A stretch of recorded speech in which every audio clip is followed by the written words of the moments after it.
የኢቴክስ ኢትዮጵያን ቴክኖሎጂ ኤክስፖ በኤክስፖ 2025 ከግንቦት 8 እስከ 10 በዚህ በመናየው በአማረ የአዲስ አበባ ኢንተርናሽናል ኮንቬንሽን ማዕከል እየተካሄደ ነው። የኢቨንቱ ዋና ዓላማ መግቢያችን ላይ ስንናገር እንደነበረው በተለይ የስታርታፖች የተለያዩ የግል ተቋማት የመንግስት ተቋማትና በዘርፉ የሚሰሩ ምሁራን የሚመካከሩበት ዲስከስ የሚያደርጉበት ቦታ እንዲሆን ነው። በእነኚህ ውስጥ እንግዲህ እንደ ሀገር የጀመርነው የዲጂታል ትራንስፎርሜሽን ጉዞ አለ። በዚህ ጉዞአችን የያዝናቸው እቅዶች አሉ። በተለይ አይሲቲ መሪ ሆኖ ለሁሉም ኢኮሲስተም እንዲያገለግል ከማድረግ አንፃር ይህ ኤክስፖ አይነተኛ ሚና ይኖረዋል ብለን እናስባለን። ኤክስፖ በዋናነት በ5 ጉዳዮች ላይ አተኩሮ ነው እየተካሄደ ያለው። የኤክስፖ ዋና ዓላማ እነኚህ 5 ጉዳዮችን ለህብረተሰቡ የማስተዋወቅ የመማማር የተለያዩ ሴክሽኖችን በማድረግ ህብረተሰቡ፣ ተማሪዎች፣ ታዳጊዎች፣ ስራ ፈጣሪዎችና የግል ባለሀብቶች መገናኘት እንዲችሉ በጉዳዩ ላይ መምከር እንዲችሉ ነው። እነኚህ 5 ያልኳቸው ጉዳዮች የመጀመሪያው በሳይበር ሴኩሪቲ ዙሪያ ነው። ሁለተኛው በአርቲፊሻል ኢንተለጀንስ ዙሪያ ላይ የሚከናወን ሂደት ነው። በሶስተኛነት የፊንቴክ የምንለው የፋይናንስ ሴክተሩን እያንቀሳቀሰ ያለው የፋይናንሻል ቴክኖሎጂ ነው። አራተኛነት የቴክኖሎጂ ኤዱኬሽን የምንለው እንግዲህ ሁሉንም ነገር ያለ ምሁራን ማከናወን ስለማንችል የቴክኖሎጂ ትምህርት የደረሰበትን ለህብረተሰቡ የማስተዋወቅ ብሎም ምሁራን እንዲወያዩ ሀሳባቸውን እንዲገልጹና የተለያዩ የጥናት ወረቀቶች ቀርበው እነዛ ላይ ምክር የምናደርግ ይሆናል። በአምስተኛነት የያዝነው ስማርት ሲቲ ነው። እንግዲህ ሀገራችን እንደምታውቁት የተለያዩ የኮሪደር ልማቶችን ቀርጻ እየሰራች ነው። እነኚህ የኮሪደር ልማቶች ኮሪደርን ከማስዋብ ኢኮሲስተሙን ከማዘመን በበለጠ ለማህበረሰቡ ምቹ የሆነ ደህንነቱ በተለይ የሴፍ ሲቲ የምንለው ኮንሰፕት የተረጋገጠበት እንዲሆን የተለያዩ አጋር አካላት የሚመክሩበት የስማርት ሲቲ አጀንዳንም ይዘናል ማለት ነው። እነኚህ አጀንዳዎች በተለያየ ጉዳይ ሲከወን ይውላል። ዛሬ እንዳያችሁት ትልቅ የግራንድ ኦፕኒንግ ነበረ። ይሄን ካደረግን በኋላ አሁን እየተከናወነ ያለው ጎን ለጎን የሳይድ ኢቨንት የምንለው ፕራክቲካል ሴሽኖች ናቸው። በተለያዩ ጉዳዮች ላይ ከ100 በላይ የዓለም ሀገራት ተገኝተዋል።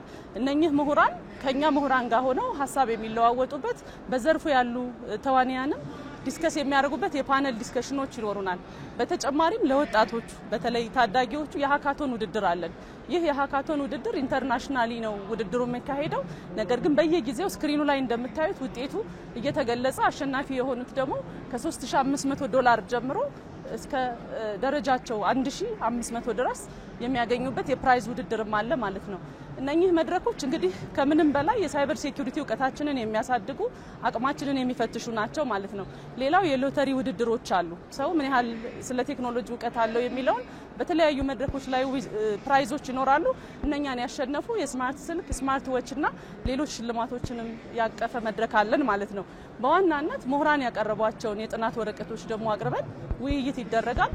ፖሊሲ ሜከርስ አሉን እዚህ ውስጥ በኮንቲነንት ዋይዝ እንዲሁም ዓለም አቀፍ ደረጃ ቴክኖሎጂ ወዴት እየሄደ ነው የሚለውን መጻኢ ጉዳይ የምንመክርበት ኮንፈረንስ ነው ማለት ነው። ኮንፈረንስ ማዕከላችን የመጀመሪያው ስትገቡ የምታገኙት የኢንፎርሜሽን መረብ ደህንነት አስተዳደር ቡዝ ነው።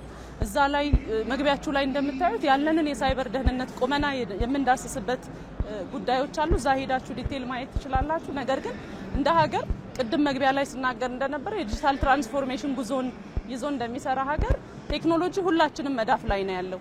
ስለዚህ ይሄ ጥንቃቄ የሚፈልግ የሳይበር ሃይጂንን የሚፈልግም ነው። እነኚህ እንግዲህ በአብዛኛው ቴክኖሎጂን በመታጠቅ ብቻ የምናቆማቸው አይደሉም። ስለዚህ ማህበረሰቡ፣ ወጣቶች፣ ታዳጊዎች ስለ ሳይበር ያላቸውን ግንዛቤ ማሳደግ፣ አዌርነስ ፕሮግራሞችን መቅረጽ እንዲሁም በተለይ ሁሉም ሰው ቴክኖሎጂን ሲጠቀም ኃላፊነት በተሞላው መልኩ እንዲያደርግ ማድረግ ነው። እነኚህ በንቃተ ህሊና የምናዳብረው እንዳለ ሆኖ እኛ ደግሞ እንደ ኢንፎርሜሽን መረብ ደህንነት አስተዳደር የሳይበር ደህንነትን በተለይ ቁልፍ ተቋማትን ቁልፍ የህዝብና የመንግስት መሰረተ ልማት እንደሚጠብቅ ተቋም የራሳችን 24/7 የሚሰራ ኢትዮ ሰርት የምንለው የሳይበር ኢመርጀንሲና ሪስፖንስ ቲም አለን። የራሳችንን ቴክኖሎጂዎች ተጠቅመን ምን እየተከናወነ ነው እንደ ዓለምም ሎካሊም ያሉ ጉዳዮችን የምንዳስስበት በተለይ ቅድም መግቢያሽ ላይ የጠየቅሽኝ ከፋይናንስ ሴክተሩ አንፃር የፋይናንስ ሴክተሮች የራሳቸው የሳይበር ኦፕሬሽን ማዕከል አላቸው። 24/7 ከኛ ጋር የምንለዋወጥበት ፕላትፎርም አለን። ስለዚህ ኢንተርናል የሚከናወኑ ፍራውዶችን ፕላስ በማጭበርበር እንግዲህ ብዙዎቻችን እንደምናውቀው የፋይናንስ ቴክኖሎጂ በጣም አድጓል። በስልኮቻችን የሞባይል አፕሊኬሽኖች እንጠቀማለን። እነኚህን ፍራውድ ተጋላጭነታቸውን ከመቀነስ አንፃር የራሳችንን ሚና ከየተቋማቱ ጋር በተናጠልም ናሽናልም እየሰራን ያለ ነው ማለት ነው። በዋናነት ግን ቅድም ሳነሳ እንደነበረው የናሽናል ጌትዌይን እንደሚጠብቅ ተቋም አለርትድ ሆነን ዘመኑ የፈቀደውን ቴክኖሎጂ በየጊዜው አፕዴት እያደረግን ታጥቀን እንሰራለን ማለት ነው። ይሄ እንግዲህ በራሱ አንዱ ዲተረንስና ሀገራችንን ከናሽናል የሳይበር ሴኩሪቲ ትሬት የምንጠብቅበት ፕላትፎርም ነው ማለት ነው። ቅድም መግቢያዬ ላይ እንደገለጽኩት ይሄኛው የቴክኖሎጂ ኤክስፖ ከየትኛውም አይነት ጉዳይ ነፃ የሆነ ቴክኖሎጂና ቴክኖሎጂን የምናወራበት ኤክስፖ ነው።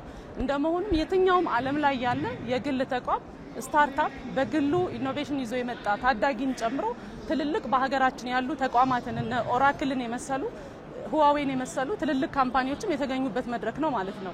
ይሄ እንግዲህ ቅድም ስታነሽ የነበረው የተለያዩ ሀገሮች የሚገኙበት መሆኑ እንዳለ ሆኖ ነገር ግን ስፔሲፊካሊ ከቴክኖሎጂ አንፃር ቅድም ያነሳኋቸው የሳይበር ሴኩሪቲ ላይ ፓዮኒር የምንላቸው ተቋማት አርቲፊሻል ኢንተለጀንስ ላይ እንደዛ የቴክ ኤዱኬሽንና ስማርት ሲቲ ላይ በአይነቱ ልዩ የሆነ አቅም አላቸው የምንላቸው ሀገራት ተጋብዘዋል። በዚህ ውስጥ እንግዲህ ቅድም ያነሳሻቸው ራሺያም፣ ኢንዲያም፣ ቻይናም ሁሉም አሉ ማለት ነው። ዓለምን ማዕከል ያደረገ ከዩናይትድ ስቴትስ፣ ከዩኬ፣ ከኢንዲያ ኦል ኦቨር ዘ ወርልድ ፓነሊስት ስፒከርስ እና ኤግዚቢተርስ በዚህ ማዕከል ውስጥ ይገኛሉ ማለት ነው።